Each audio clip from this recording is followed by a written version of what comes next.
Hello, and welcome to yet another session of Talks Within the Nine-Sided Circle with me, your host, Mushtaq Ali Al-Ansari, and my co-host, Kyle, who you will not be hearing from tonight, only seeing as they type in the group chat for us, and the usual group of suspects, the usual suspects.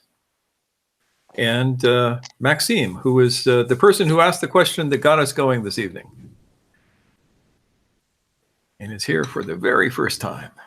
So tonight we are going to be talking about trauma and how it might affect one's imprints, how it would affect one's conditioning, how it affects learning, and just because it's part of the subject matter, how it would affect your fixations of attention, or vice versa.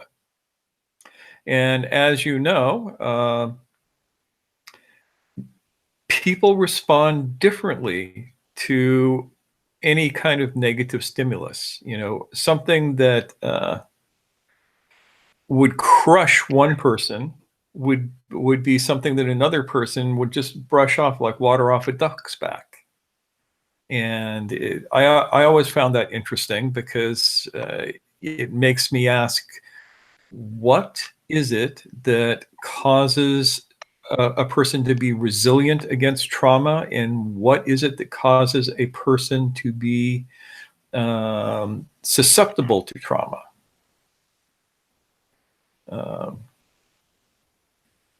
And I think if we look at the hierarchy of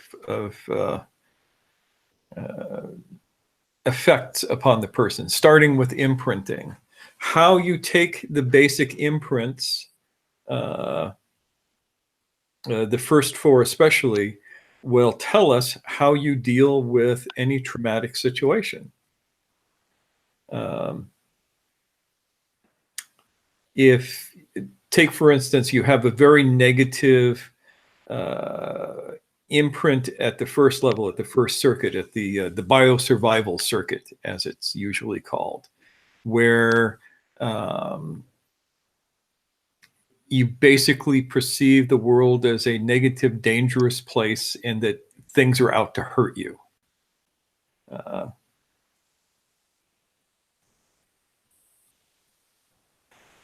Yeah, and Nancy points out that there seems to be some research that suggests that the amount of past trauma increases vulnerability. And I'm sure that that's true.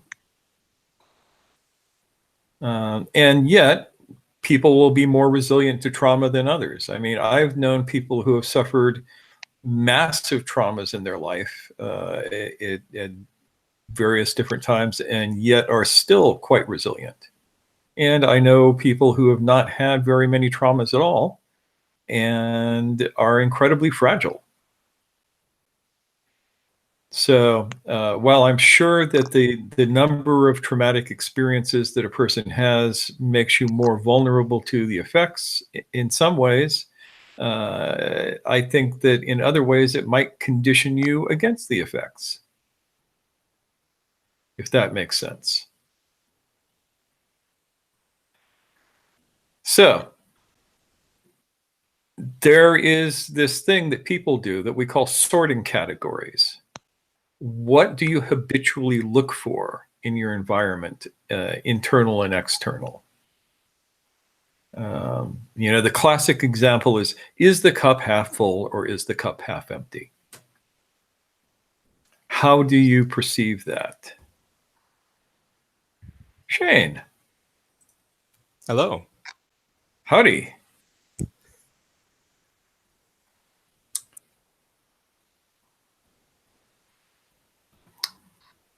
So there will be three things that affect your sorting categories. Those will be the imprints that you've taken, at least the first four. Remember, the second four are not normally open, except by accident. For those of you who don't know Shane, he's one of my fencers back east. By the way, congratulations on your win at that last tournament. I was Thank you very very proud. much. I was very proud of you when I heard that. I maybe even jumped up and down and squealed once. I might have done the same.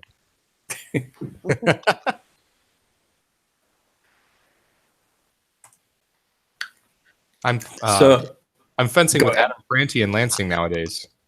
Ah, sweet. Yeah, he's good. I like him. Yeah, he's very good. I like him too.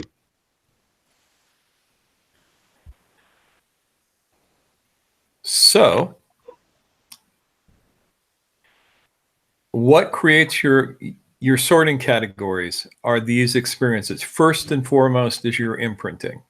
So negative imprints will cause you to sort for negative things. Positive imprints will cause you to sort for positive things.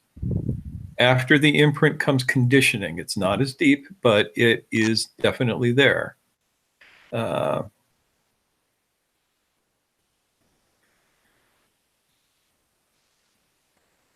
The conditioning runs pretty deep, and think of it as Pavlovian rather than something that is neurologically vulnerable, like an imprint happens in one moment when you are in a state of neurological vulnerability. Conditioning happens over time through repeated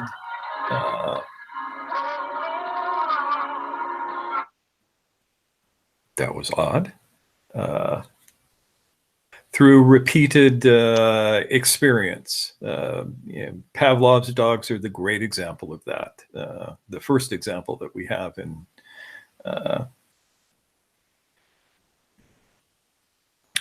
the Western world. And then the least strong is learning. The stuff that you get in school, the stuff that you pick up that is more surface. So learning will cause you to be, will affect your sorting categories to a certain extent, but will not affect them as deeply as either conditioning or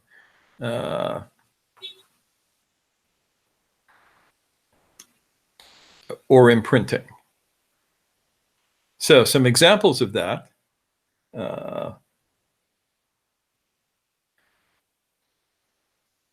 So at the level of imprinting, if you took say a negative imprint on your linguistic at the linguistic level, which would happen somewhere in the first couple years of your life as you start learning to speak. And you take a negative imprint, you have then have the experience of not being not speaking well, and that will carry over to the experience of not being skillful or dexterous, because the two go together. So that colors your point of view.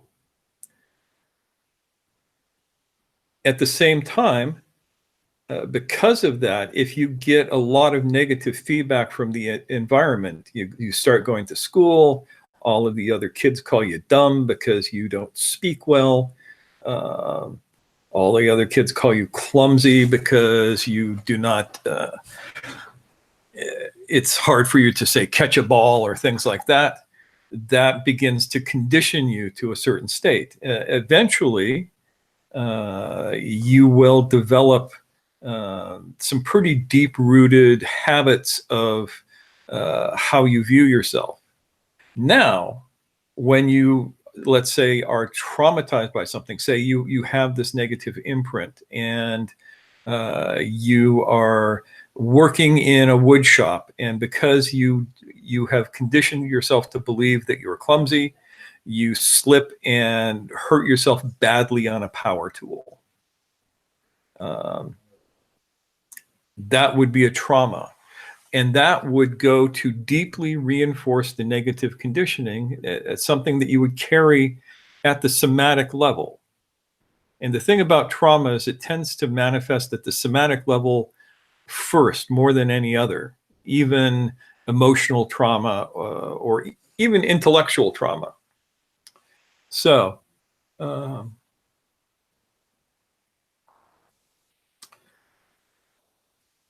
that would be the basis of it. Trauma will tend to reinforce what your imprinting and conditioning has if it tends to be negative. Now, if you had a very positive imprint at the linguistic level, and somebody tried to make fun of the way you spoke, you would be much more likely to blow it off. It would not traumatize you as much. If you had an accident, you would be less likely to blame yourself or beat yourself up over having the accident, and you would be less likely to hold on to the pain of it, to hold on to the trauma of it in your body as a general rule. Does that make sense? Are we okay? I got one thumbs up. If there are any questions at any time, just type them into the chat window. You get to the chat function by clicking the little blue box at the upper left of your screen. And if it's something that we can dialogue about, we'll turn on your microphone and talk about it.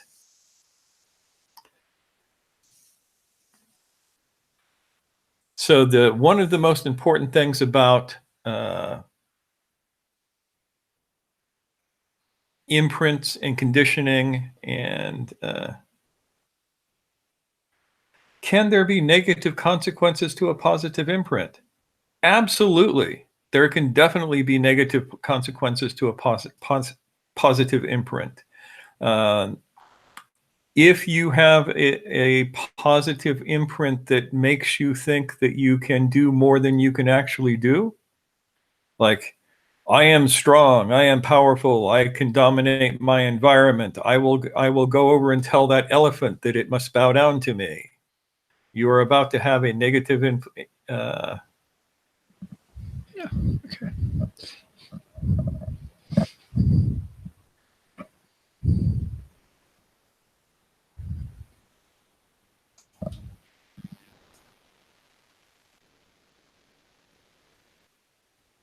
And welcome, Ilmar.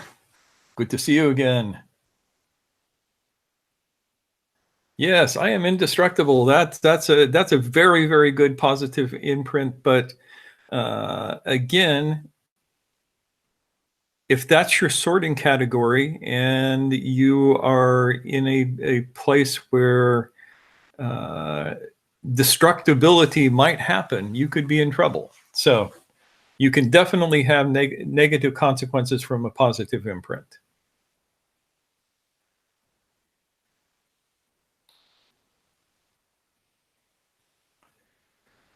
So now this all relates to ego fixations in the Enneagram of personality as well. Where your attention goes will determine to a great extent your sorting categories. So let's say your fixation is 1 on the Enneagram. So you do 1, you do ego resentment, and you are constantly sorting for what is imperfect in yourself and the world. And something traumatic happens, you will tend to filter that through the ego fixation and go, yes, I am imperfect, therefore this bad thing happened to me. And you will get a lot of self-blame with that particular fixation. On the other hand, if you were to say, do 8 on the Enneagram, the filter might be, the world is unfair and dangerous, and this trauma happened to me because of the world, not because of me. So it would be externally focused rather than internally focused. Does that make sense? Okay, good.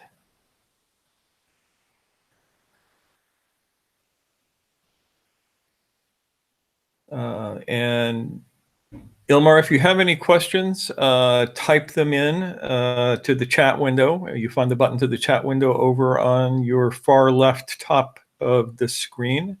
And if it's something that we should dialogue about, then Kyle will turn your microphone back on and we will discuss it, because we can do that in this format.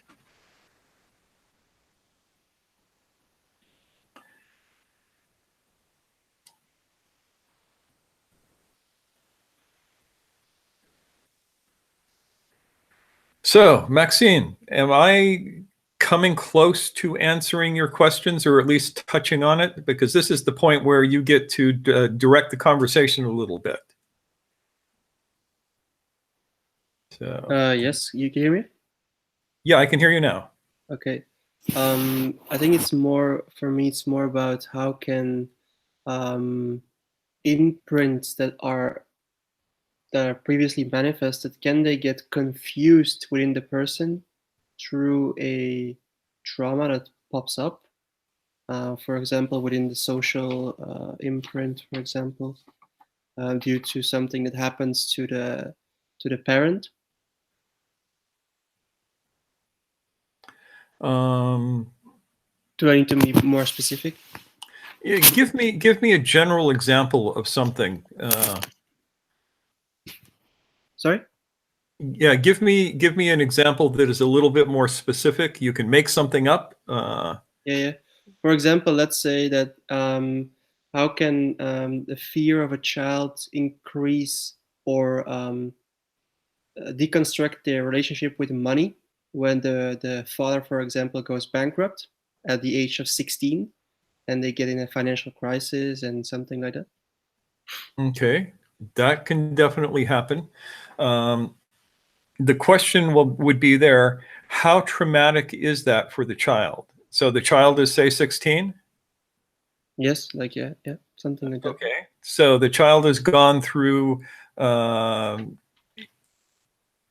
least the first three and is going through the fourth imprint. So they're at the social imprint. And is it very life-changing? They lose their home, they lose their status in the community, that sort of thing?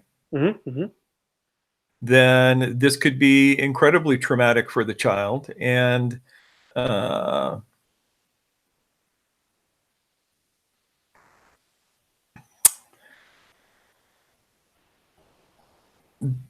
it will probably, unless there's an intervention, it will probably affect that kid for the rest of their life in coloring how they view the world.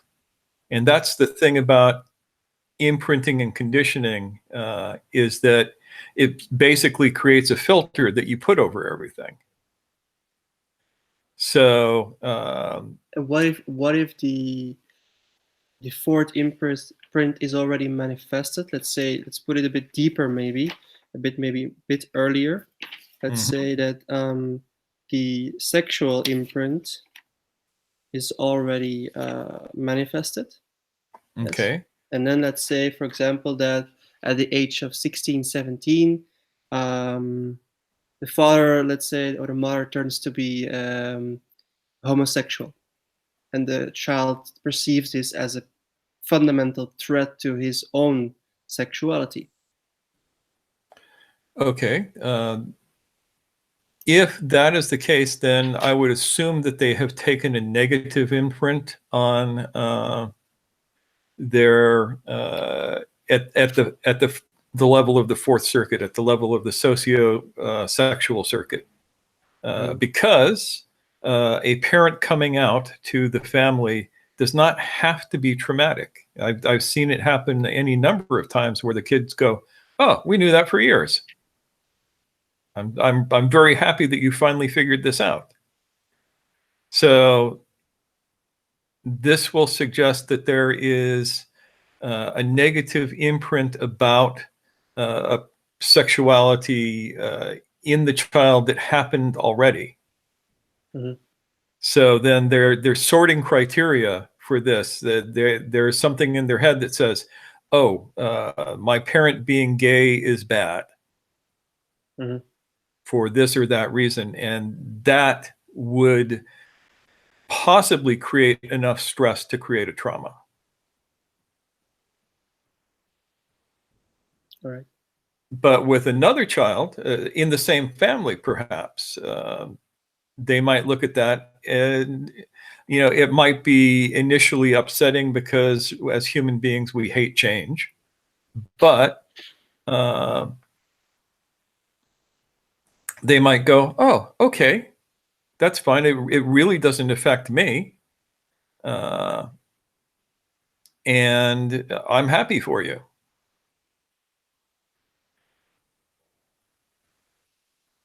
So if it affects the child negatively, the thing that I would be asking is, how is the child's sexuality tied to the parent's sexuality? Because that's what you would be getting. The parents expresses their sexuality in a way that is not acceptable to the child. The child is somehow internalizing that as a possibility for themselves. Does that make sense? Yes. So then that would be where I would be looking for a negative aspect of the imprint or negative conditioning on top of the imprint to see what's what with that particular kid. And that might be as simple as just challenging some of their presuppositions, or it might require some serious deep work to repattern their imprint some so that they are free of their parents' choices. Mm. So continue on, please. I have to continue on? Yeah, well, unless I have completely and fully answered your question, which I doubt. Yes, then you said like then there is some serious work to do, let's say in on the part of the child, but then how can I say this? What if, let's say, for example, the mother turns out to be lesbian and the sister gets very confused about her own sexuality in this case, and she takes that with her through adolescence, but she has no problem at all expressing this.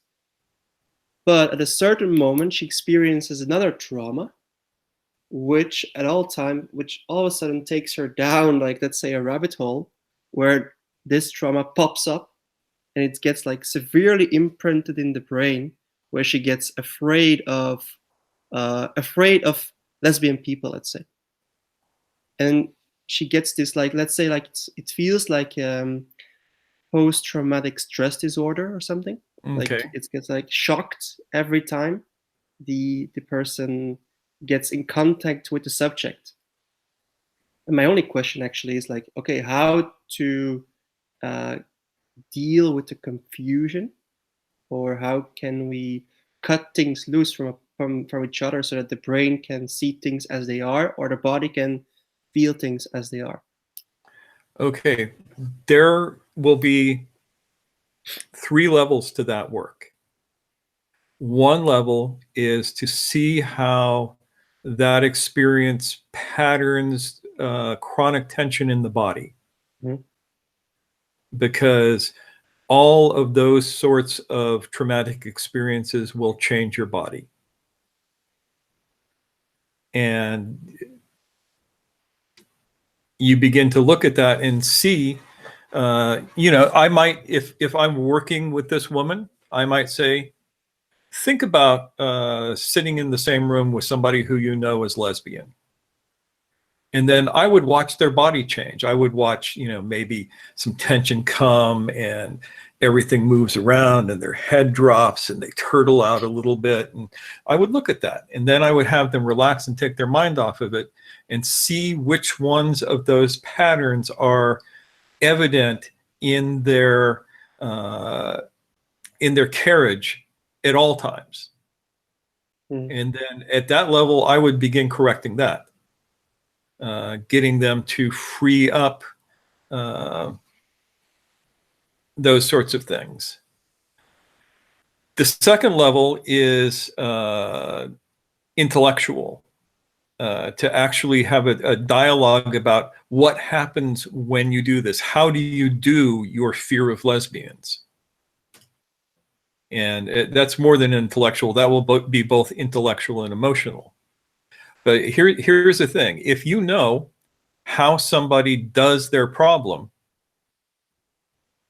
then, and when I say know how somebody does their problem, it means that you could do their problem exactly the way they do it.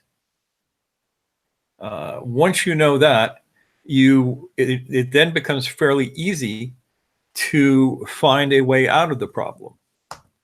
And Aaron, I will get to your question. I see it there, and it's important, so I will get to it as soon as we're have wrapped up on this.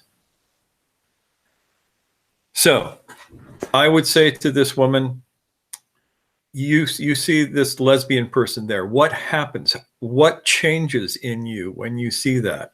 Where do you feel the fear? Literally, where in your body is fear located for you? How are you doing this? What do you say to yourself in your head? How does your visual perception change? All of these things. And when I know that, then I know how they can change it in order to make their experience different. And if you change a person's experience on those two levels, if you break the patterns of chronic tension in the body that are associated with that stress disorder, and if you break the pattern of how they create the fear viscerally and intellectually and emotionally, the trauma goes away. And as long as you remember that you have to get the patterns of chronic tension out of the body, the trauma goes away permanently. That's a hell of a claim, ain't it? True. So did that pattern make sense to you? Yeah, it does. Okay. More questions on this?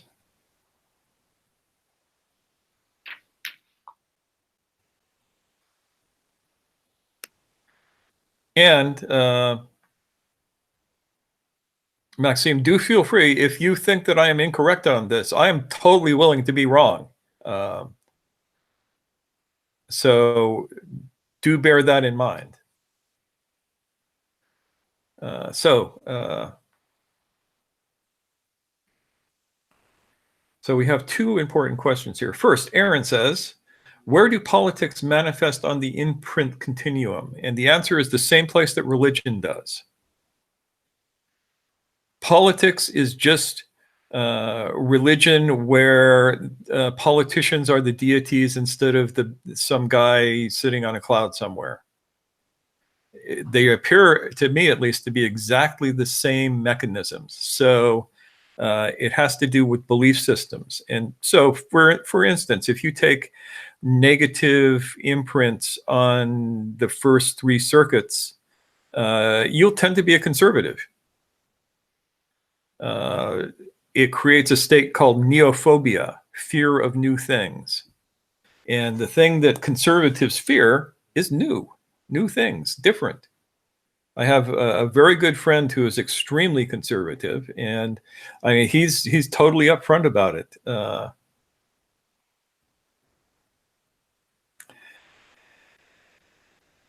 And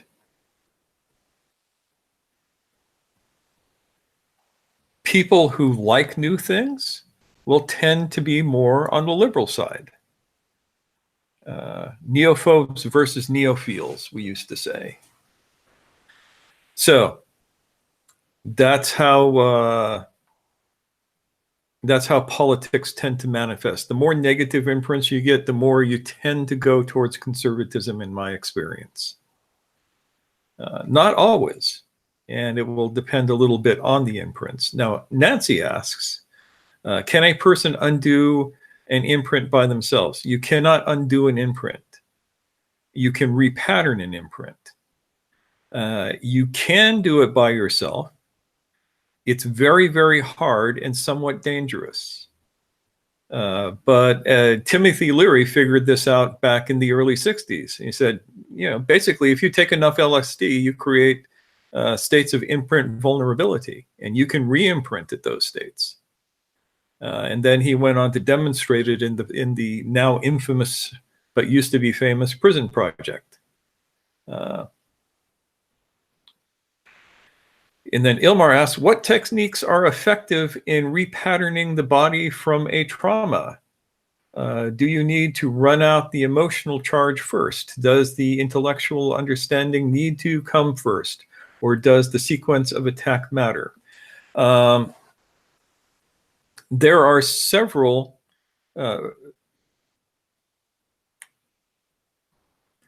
there are certain exercises that will do so, yes. Now, the kind of work that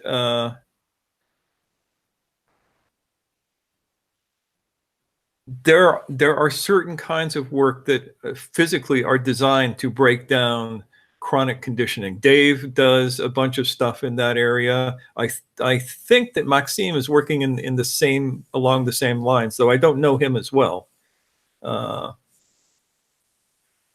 And Dave, tell us how you would do this. Yes, I'm putting you on the spot. You have somebody with patterns of chronic tension that are related to trauma. How do you get them to release that? Hello, can you hear me? Yes. Yes, so it's a cool question. A lot of the things that Ilma mentioned, I have considered a lot. And it kind of is a bit of it depends on the person to person what I see with them. But normally I'll start by just filling in basic patterns that are missing in a non-threatening way and building a reserve, particularly if there is some type of emotional charge that is there. Sometimes the person also needs, I guess you would say, intellectual understanding. They need to have that boosted so that they will let go into the type of work correctly. So the last bit that you say, does the sequence of attack matter? I would say very, very much, and that's what a lot of my research is about, but I cannot present you with a 100% definitive answer because I'm still going through all this stuff that Mushtaq's talking about with the imprints, but there are definitely patterns that you can see that you will do a completely different sequence with that person as opposed to the person next to them who have seemingly quite similar physical tension patterns. And that's the right answer. Every person is different as an individual, and there is no one program that will work for everybody in the same way. The only thing that I would say is that it's very hard to go wrong starting physically, just getting somebody to move in certain ways. You can go wrong that way, but it's much, much harder. And Aaron, let me double check and make sure that I answered your question fully enough for you. Okay, good.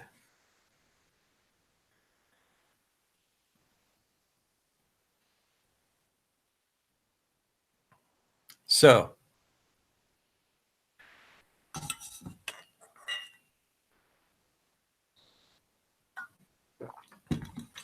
basically, what I want you to get the idea of is that a person's body is like a novel, and you can read their life in it.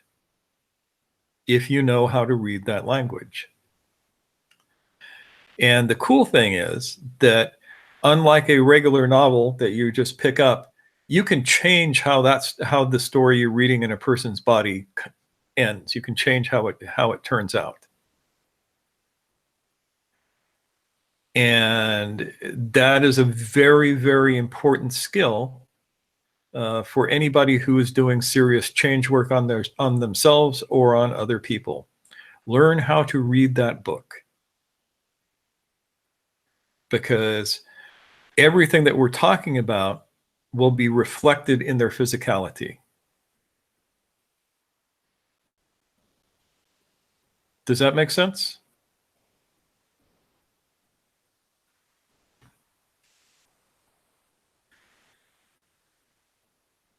So,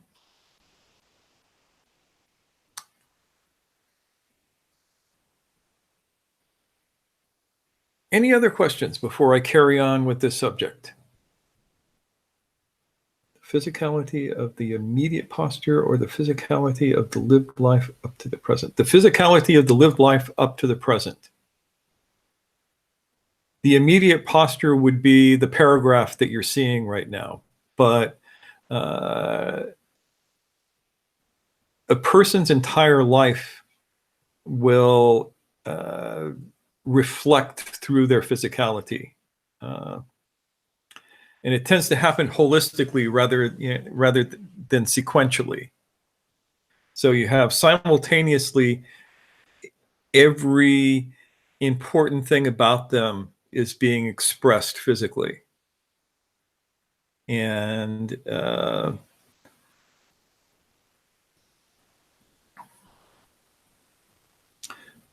that will tend to, if you know the language of the body, you will see not a sequential story of their life, but you will see the simultaneous statement of their life to date anytime you're with them.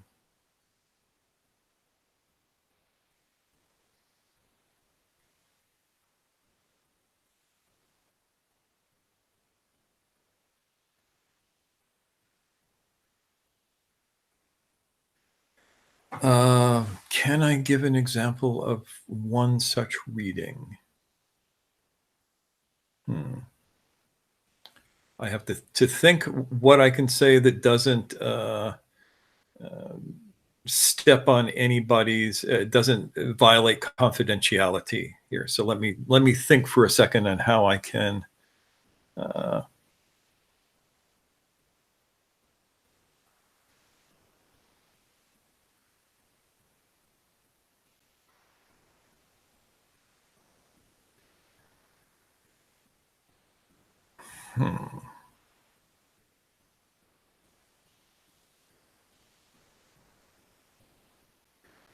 I can think of one client I had a few years ago who basically had a kind of sensorimotor amnesia, which means they don't know how to move. They have lost contact with certain parts of their body. And it was basically, you could divide their body into a front and back half. And they were aware of their front half and had pretty good control over it. But if you had them do anything that involved being behind the plane of their ears, they were lost. They couldn't put their hands behind their back and twiddle their thumbs. They literally could not figure out how to do that. And were very surprised when I asked them to try. So that would be an example of that. And metaphorically, what I read out of that was that there were some serious things in their past that they were just cutting off. And it was all stored back there. And it turned out that was the case. As we got them more in touch with the rear part of that plane, bunches of stuff came up. And so that would be one small example of how that might work. So one of the areas that I always look for is areas of sensorimotor amnesia.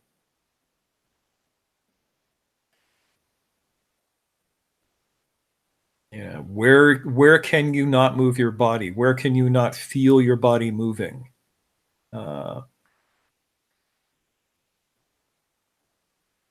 And that contains huge amounts of information.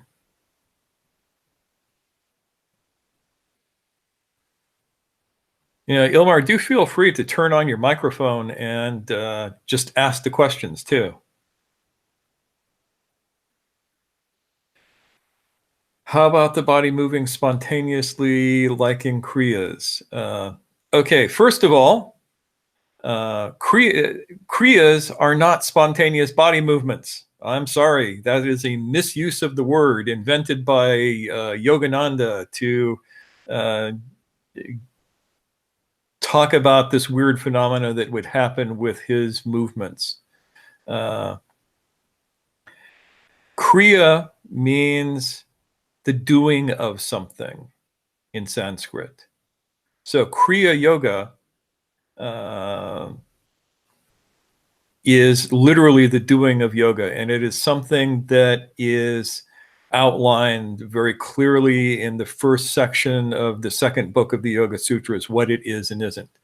These spontaneous movements are not kriyas, but they are, sometimes they're releases, or they are expressions of the patterns of chronic tension as the energy kind of flashes through the body. You get them when imagine that there is a hose in your body that has been shut off for years and years, and you start pumping fluid through it, and it begins to expand. Yeah, you'll get movements, you'll get postures and positions, but sorry, you got me on one of my little soapboxes here.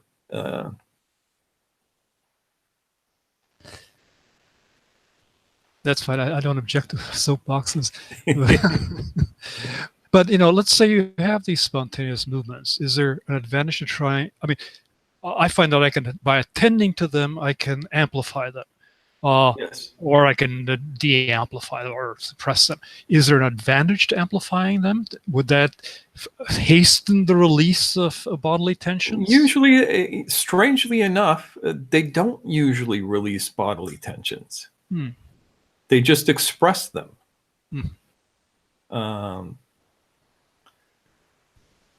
Yeah, I remember back in Santa Cruz in the early 70s, there was this girl who went through some sort of, some say it was an opening, others say it was a psychosis, and she went through all of these spontaneous Kriya Yoga positions and started a whole yogic system around it. It was very popular locally for a while. And I looked at her, and she still had the same patterns of chronic tension, and all of her movements moved along those lines. There was nothing that was different. Okay.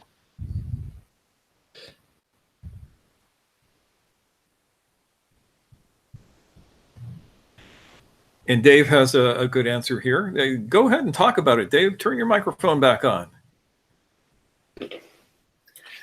Okay, it's interesting because I've been playing with these a bit recently, and as Ilmar was saying, I can amplify them or stop them if I feel like it.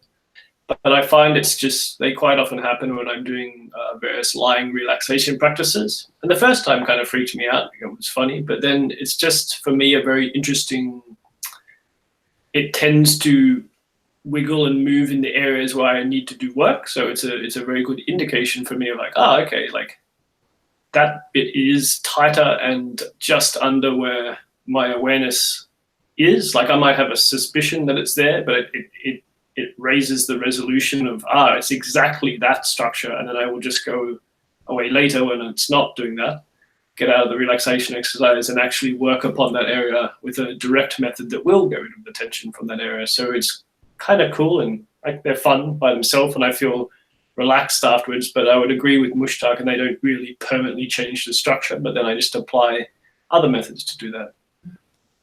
As opposed to something like somatic experiencing, which, as you dig into that particular somatic manifestation, that does seem to release. So there seems to be a difference between that kind of stuff and these, I guess not Krias. I don't know what the proper word for them is. I call it. Well, they're both really interesting. They're different, and there's lots of other little different things in there. But just in terms of getting a fuller experience of my body, I found them to be quite fun to play around with, and it does make me feel nice and relaxed afterwards, which is a benefit. So, yeah, and okay, Aaron notes that when he moves spontaneously, he does see definite identifiable patterns, which makes sense to me. And Kyle has asked, for those who haven't experienced this phenomena, how would you describe it? Ilmar, would you like to take that? Well, for me, it just simply comes as spontaneous movements, usually like a shaking of the legs or sometimes of the arms. Or if I allow it, it will even do patterns of almost like qigong patterns almost. Now those seem to be somewhat different. So I'm definitely no expert on this stuff, but that's the sort of stuff that I come across that I was referring to, which is different from the experience I've had with something like somatic experiencing, where you're kind of digging into a particular set of somatic expressions, and often those wind up with an emotional release from it, like a rage or something of that sort, But these things, as Dave noted, I mean, they don't seem to do anything much. They're kind of interesting, but they don't really seem to have any particular therapeutic value. But I was wondering if I'm missing something about that. Yeah, they don't seem to have a lot of therapeutic value, with a couple of caveats on that. Some of the shaking can be adrenal release.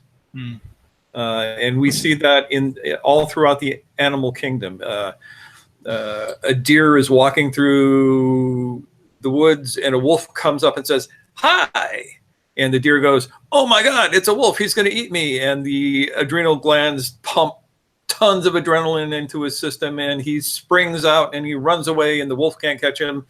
And afterwards, when the deer is safe, you will see him quiver all over his body. He'll literally be going like that.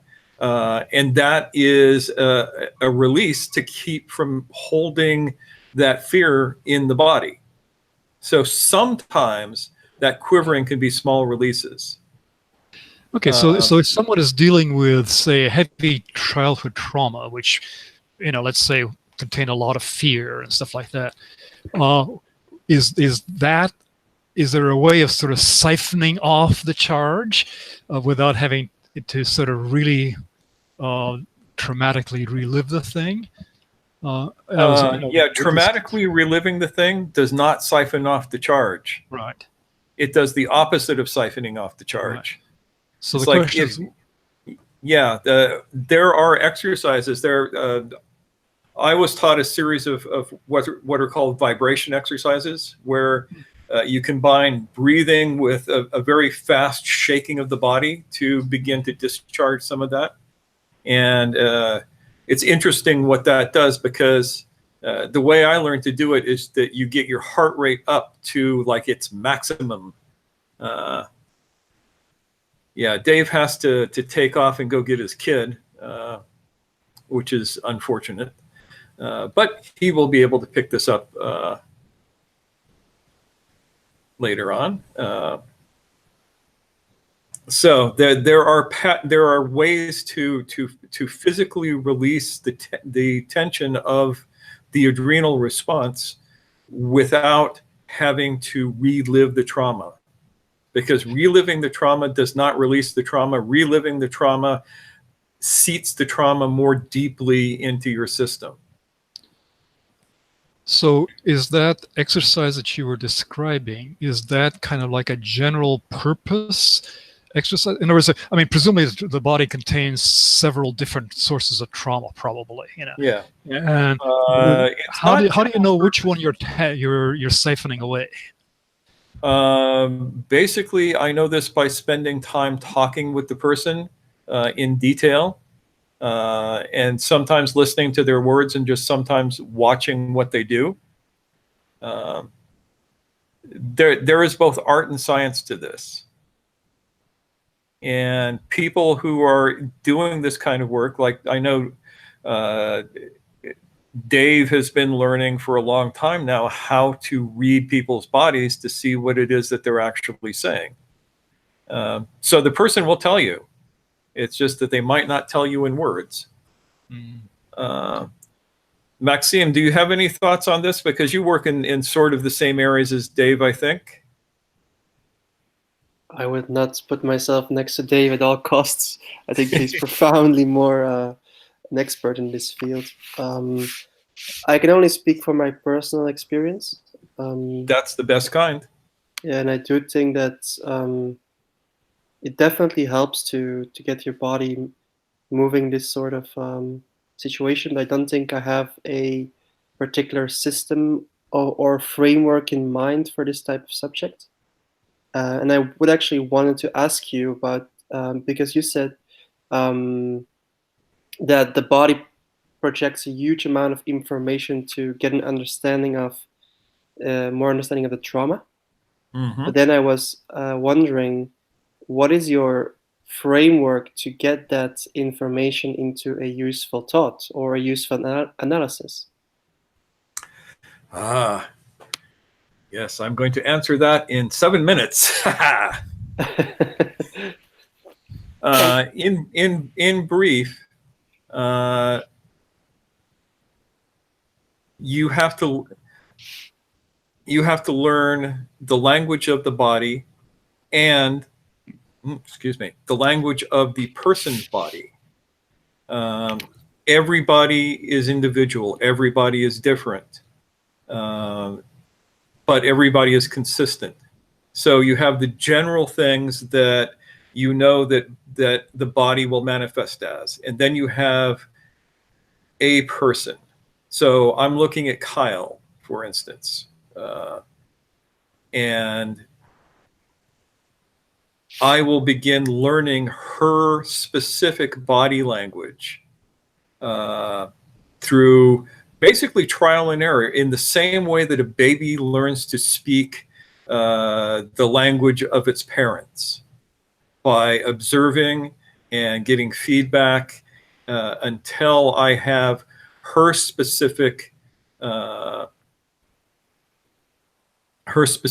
language down. And because body languages tend to be related, they're in the same family, just as if you speak Spanish, it's fairly easy to learn to speak Portuguese because the languages are structured pretty closely, or learn to speak Italian even. You have some general rules that you can follow, but you have to know the specifics. So it's very much a process of letting the person teach you their body language, if that makes sense. Yes, it does. Yeah. That could be an entire, not just a talk, that could be an entire webinar series. Yeah, I was thinking about that too. Yeah. Yeah, I'm making a list. I have 2 webinar series coming up. The first one is going to start in a couple of weeks, and that is going to be on the 3 forces and the 6 processes and how that creates the universe, at least metaphorically speaking. That will go on for 6 weeks, after which I will take a week's break and then do the next of the 6-week webinars, which will be on the ascending and descending octave, and how that relates to the Enneagram process, and how that relates to how process operates in the world. So far, publicly, I've only spoken about the ascending octave, the do, re, mi, fa, sol, la, si, do. That's one way to look at the octave. But there is also the descending octave that starts at the upper do and works its way down. And this is the creative process as opposed to the expressive process. So you have both of these octaves working both sequentially and simultaneously in the world at all times. And understanding them allows you to be much more elegant in your being in the worldness. God, I sound like Buckminster Fuller. Making up neologisms. So those are coming, and then we may be doing if I can figure out how to do it, a webinar on how to read bodies. And these, the two that I mentioned, are both going to be free to the initial participants. Those of you people who are in the Nine-Sided Circle forum will receive invitations to join this. No cost to you. Come play, be my partners in crime in this, and help me create something that is really, really useful. It will probably be done on this platform because that allows it. I love the fact that we can dialogue in this and that we're making the teaching together. That is much more useful, I think, to not just you. It's certainly more useful to me, but it's also most important to everybody else out there to see that the teaching is not hierarchical. Everybody who is working on this has their own wisdom to add to it. And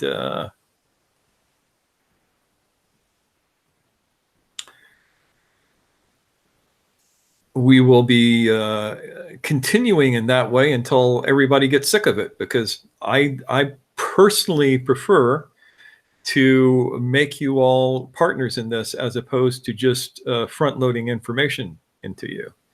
And the one thing that we didn't get to tonight is one way to break this stuff down is through dance. And we have one dancer, Vivian, here, who could speak to that. And we will get her speaking to this hopefully at some future date. So the commercials. You have the opportunity to participate in one or both of these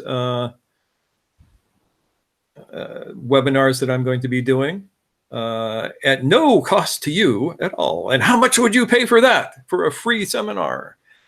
Sorry. Been reading my marketing stuff today. That's going on. I have one more opening that just opened up in my list of people who can do